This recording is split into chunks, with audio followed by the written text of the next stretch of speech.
തിരുവനന്തപുരം കോർപ്പറേഷനിൽ സ്ഥാനാർത്ഥികളെ ചൊല്ലി ബിജെപിയിലും എൽഡിഎഫിലും തർക്കം. മുടവൻമുകൾ വാർഡിൽ ബിജെപി നേമം മണ്ഡലം സെക്രട്ടറി വിമത സ്ഥാനാർത്ഥിയാകും. വെങ്ങാനൂർ വാർഡിൽ എൽഡിഎഫ് വിമതനാകാൻ ഒരുങ്ങുകയാണ് മുൻ കൌൺസിലർ. കോർപ്പറേഷനിൽ സിപിഎം ബിജെപി ഒത്തുകളിയാണെന്ന് യുഡിഎഫ് സ്ഥാനാർത്ഥി കെ ശബരിനാഥൻ ആരോപിച്ചു. സ്ഥാനാർത്ഥി പ്രഖ്യാപനം നടത്തി ദിവസങ്ങൾ കഴിഞ്ഞിട്ടും പ്രശ്നങ്ങൾ പരിഹരിക്കാൻ കഴിയാത്ത അവസ്ഥയിലാണ് തിരുവനന്തപുരം കോർപ്പറേഷനിലെ എൽഡിഎഫും ബിജെപിയും. മുടവൻമുകളിലെ സ്ഥാനാർത്ഥിയെ ചൊല്ലി കൂട്ടരാജിയാണ് ബിജെപിയിൽ തുടരുന്നത്. കെട്ടിയിറക്കിയ സ്ഥാനാർത്ഥിയെന്നാരോപിച്ച് രാജിവെച്ച നേമം മണ്ഡലം സെക്രട്ടറി രാജ്കുമാർ വിമത സ്ഥാനാർത്ഥിയാകാനാണ് ഒരുങ്ങുന്നത്.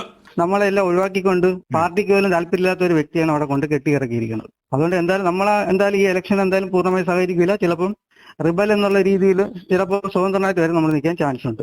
RJDക്ക് വേണ്ടി വിമത സ്ഥാനാർത്ഥിയായ പി രാഗിയെ ജനതാദൾ എസ് സ്ഥാനാർത്ഥിയാക്കി ചിഹ്നം നൽകിയതിലാണ് LDFിലെ തർക്കം. നിലവിലെ കൌൺസിലർ സിന്ധു വിജയനെ മാറ്റിയായിരുന്നു നാടകീയ നീക്കം. എന്നാൽ സ്ഥാനാർത്ഥിത്വത്തിൽ നിന്ന് പിന്മാറില്ലെന്ന നിലപാടിലാണ് സിന്ധു വിജയൻ. എന്റെ പാർട്ടിക്കാർ എന്റെ വീട്ടിൽ വന്നിട്ട് വീണ്ടും മത്സരിക്കണമെന്ന് ആവശ്യപ്പെടുകയുണ്ടായി. അതിന്റെ അടിസ്ഥാനത്തിൽ മത്സര രംഗത്ത് വന്നു. LDFിന്റെ നേതാക്കളെ പോയി കണ്ടു.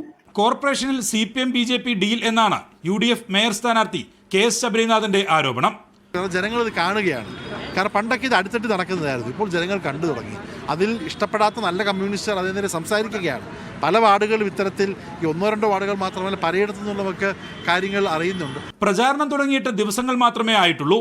എങ്കിലും തർക്കങ്ങളും രാജിയും ആരോപണങ്ങളും ഒക്കെയായി തിരുവനന്തപുരം കോർപ്പറേഷനിലെ തെരഞ്ഞെടുപ്പ് രംഗം കൊഴുക്കുകയാണ്. മീഡിയ 1 തിരുവനന്തപുരം. സ്ഥാനാർത്ഥി പട്ടിക പ്രഖ്യാപിച്ചതിന് പിന്നാലെ തൃശൂർ കോൺഗ്രസിൽ കല്ലുകടി. സീറ്റ് നിഷേധിക്കപ്പെട്ട കുരിയച്ചിറ കൌൺസിലർ നിമ്മി റപ്പായി രാജിവെച്ച് LDFിൽ ചേർന്നു. സീറ്റ് നിഷേധിച്ചതിനെതിരെ കൊച്ചി കോർപ്പറേഷനിൽ മുൻ ഡെപ്യൂട്ടി മേയറും കോൺഗ്രസ് നേതാവുമായ KR പ്രേംകുമാർ സ്വതന്ത്രനായി മത്സരിക്കും. എറണാകുളം കടുങ്ങല്ലൂർ പഞ്ചായത്തിൽ CPMഉം CPIയും തമ്മിൽ സീറ്റ് തർക്കം രൂക്ഷമായി.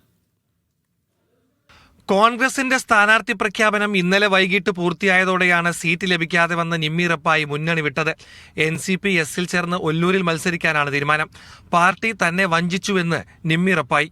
പാർട്ടി ചതിച്ചതാണ്. കാരണം പാർട്ടിക്ക് പിന്നെ അവിടെയുള്ള വേറൊരാൾക്ക് കൊടുത്തിരുന്നെങ്കിൽ തീർച്ചയായിട്ടും എനിക്ക് അതിനോട് എതിർക്കാൻ പറ്റില്ല. പക്ഷേ അവിടെ താമസിക്കാത്ത ഒരാളെ വേറൊരു മണ്ഡലത്തിലുള്ള വേറൊരു ഡിവിഷനിലുള്ള ആളെ ഇങ്ങോട്ട് ഇറക്കുമതി ചെയ്തതിൽ എനിക്ക് തീർച്ചയായിട്ടും ഒരു പാർട്ടിയോട് എനിക്ക് വളരെയധികം പരിഭവമുണ്ട്. എറണാകുളം കടുങ്ങല്ലൂർ പഞ്ചായത്തിൽ LDFിൽ ഭിന്നത രൂക്ഷമായി. സീറ്റ് വിഭജനത്തോടെ 21 വാർഡുകൾ 24ആയി. ഇതോടെ 6 സീറ്റ് വേണമെന്ന ആവശ്യത്തിലാണ് CPI. 5 നൽകാമെന്ന നിലപാടിൽ CPM. അനുകൂല തീരുമാനമുണ്ടായില്ലെങ്കിൽ ഒറ്റയ്ക്ക് മത്സരിക്കുമെന്നാണ് CPI നിലപാട്. ഇന്നലെ നടന്ന തെരഞ്ഞെടുപ്പ് കൺവെൻഷനും CPI ബഹിഷ്കരിച്ചിരുന്നു. അതേസമയം ഇടുക്കിയിൽ സ്ഥാനാർത്ഥി നിർണയത്തിൽ BDJSന് വഴങ്ങുകയാണ് BJP. നഗരസഭകളിലും ജില്ലാ പഞ്ചായത്തിലും സീറ്റ് ഉറപ്പു നൽകി. കട്ടപ്പന നഗരസഭയിൽ 5 സീറ്റും തൊടുപുഴയിൽ 4 സീറ്റുമാണ് വാഗ്ദാനം. ജില്ലാ പഞ്ചായത്തിലേക്ക് 3 സീറ്റുകളിൽ മത്സരിക്കാനും അവസരം നൽകും. BDJS ഒറ്റയ്ക്ക് മത്സരിക്കുമെന്ന് ഭീഷണി ഉയർത്തിയതോടെയാണ് മുന്നണി യോഗത്തിൽ തീരുമാനമായത്. വിവിധ ബ്യൂറോകൾക്കൊപ്പം മീഡിയ 1 തൃശൂർ.